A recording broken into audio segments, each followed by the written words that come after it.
résumé de leurs réflexions. Alors, pourquoi la RDC, pays très riche, a un peuple si pauvre? Voici les différents facteurs qui déterminent la richesse d'un pays. Les terres agricoles, le climat, les richesses du sous-sol, les terres urbaines, la quantité de la population, le niveau d'éducation de la population, la santé de la population, le niveau de technologie et d'industrialisation du pays et sa capacité militaire. Seul bémol, la RDC manque cruellement un bon niveau d'éducation de sa population, de bons soins de santé, de technologie et d'industrialisation et d'une capacité militaire presque inexistante. Malgré un très bon climat pour l'agriculture et une grande quantité de main-d'œuvre humaine, nous n'exploitons pas nos terres agricoles et l'exode rural amène toutes les populations des villages dans les grandes villes où il manque cruellement de travail par manque d'industrialisation du pays. Comment alors les Occidentaux contrôlent nos richesses du sous-sol ? La malédiction des ressources naturelles, c'est ce genre de situation paradoxale constatée à de nombreuses reprises dans l'histoire moderne et antique. Des pays riches en ressources, mais pour qui cette richesse est synonyme de catastrophe. La financiarisation signifie que l'économie est de plus en plus centrée autour des marchés financiers. Et cela se manifeste de différentes façons. Il faut s'imaginer un trader en train de négocier des contrats à terme sur les matières premières, dans son bureau quelque part à Wall Street, à Greenwich, dans le Connecticut ou ailleurs. Cette personne est complètement déconnectée de ce qui se passe dans le monde réel.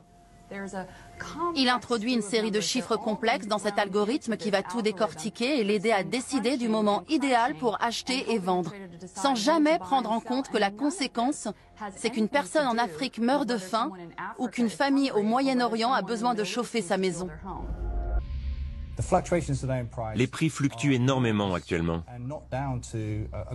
Et cela n'est pas lié à une nouvelle guerre du Golfe ou à une crise financière massive. Recevoir l'alerte d'une possible hausse de prix avant votre concurrent vous permet d'acheter avant lui et de vous constituer un stock afin de minimiser les effets de l'augmentation à venir. Produits réels dans l'économie réelle, comme les maisons, le pétrole, le blé, et quasiment n'importe quelles ressources sont financiarisées et entrent sur le marché. Dans ce processus, ils sont étudiés sous toutes les coutures et leur valeur peut être amplifiée. Mais tout ça, ce n'est que de la fiction, parce que dans le monde, le nombre de maisons et le nombre de barils de pétrole est limité. Pourtant, les traders sont capables de spéculer à l'infini sur ces marchandises. Tant que nous ne dénoncerons pas l'instabilité des marchés, nous continuerons d'observer, suite à une hausse des prix, des mouvements sociaux en Afrique, en Asie et ailleurs dans le monde. Les Occidentaux ont digitalisé nos matières premières grâce à la bourse.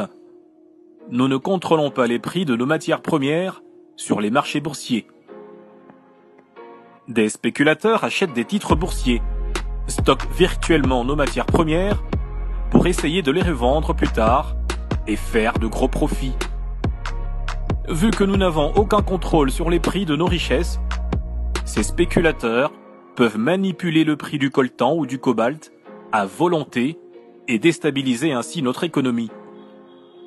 Aujourd'hui à Wall Street, ce sont des algorithmes par intelligence artificielle qui décident de la vie du Congolais.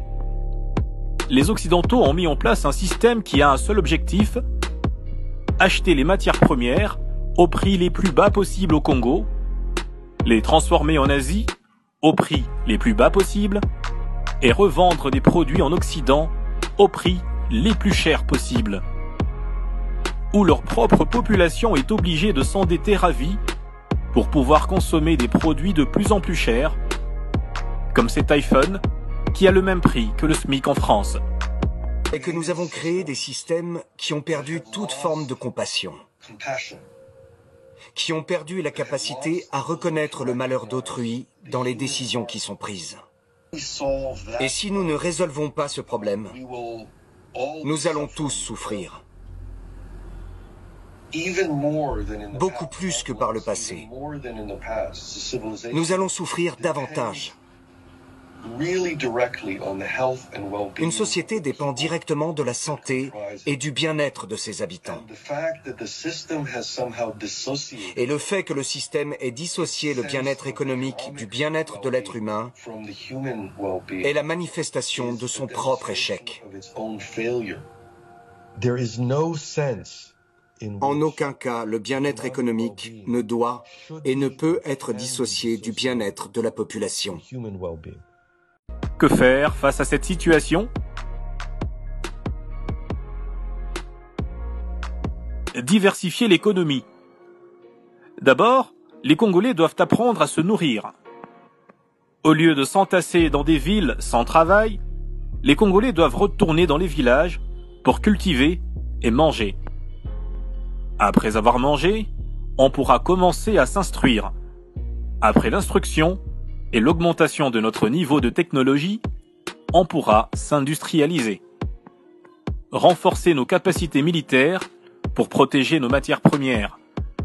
Et enfin, atteindre l'intégration verticale. Aller de la conception à la vente des produits Made in Congo. Ce futur est possible si seulement le Congolais identifie ce qui fait son malheur. Ce n'est pas l'Occident, mais plutôt notre incapacité à comprendre pourquoi on a un pays si riche, mais qu'on reste pourtant si pauvre. Nous croyons que ce documentaire est le début vers la solution, le début d'une nouvelle façon de réfléchir qui sort des plaintes et lamentations habituelles, mais qui dresse un plan d'action vers le bonheur du peuple.